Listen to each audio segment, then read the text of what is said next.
कुटै छियै हे साली कुटै छियै हे कुटै छियै हे साली कुटै छियै हे तोहर बहिन के ऊपर कुटै छियै हे तोहर बहिन के ऊपर में कुटै छियै हे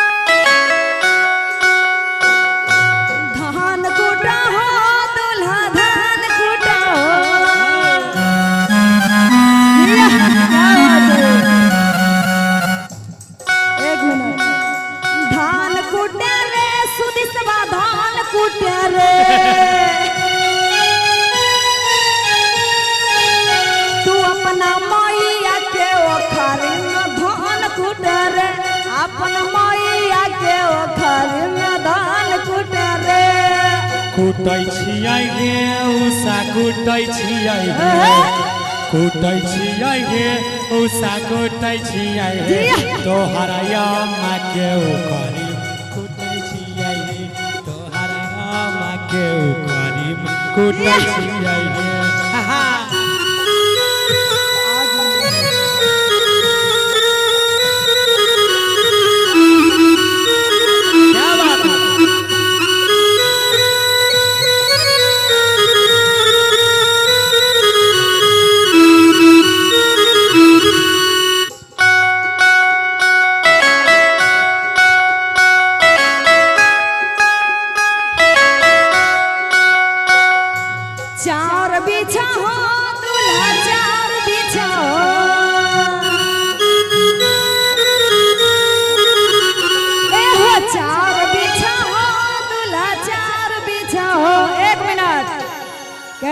हरे चार बिछा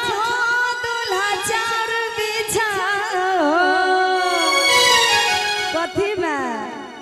कि अपन बहिन के सुपति में चार बिछाओ अपन बहिन के सुपति में चार बिछाओ बिछै छियै हे साली बिछै छियै हे बिछै छियै हे साली बिछै छियै अपन सरहद के उखाड़ी में बिछै छियै हे अपन सरहद के उखाड़ी बिछै छियै हे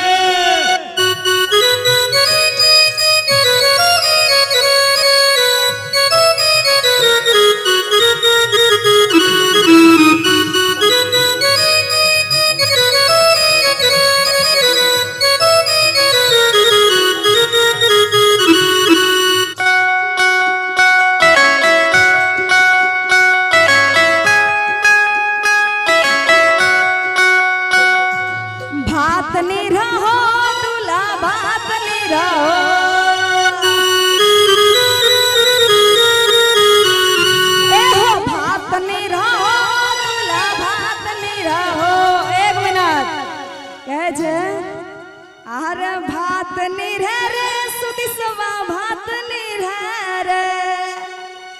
अरे कि अपना मैया के दकची में भात निरहे रे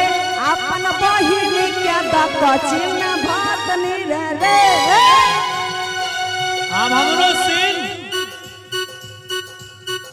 अच्छा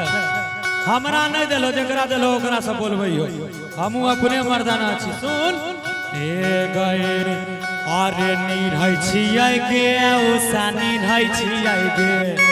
सुजीत भैया के तरफ से अरे निरहै छियै गे उषा निरहै छियै अपन सरहद के उखाड़ी में निरहै छियै गे अपन सरहद के उखाड़ी निरहै छियै गे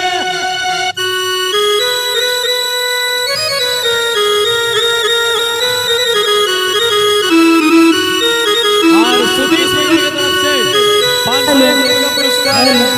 धन्यवाद आपको बोलिए सुधीश भैया की तरफ से 501 रुपये का पुरस्कार है जी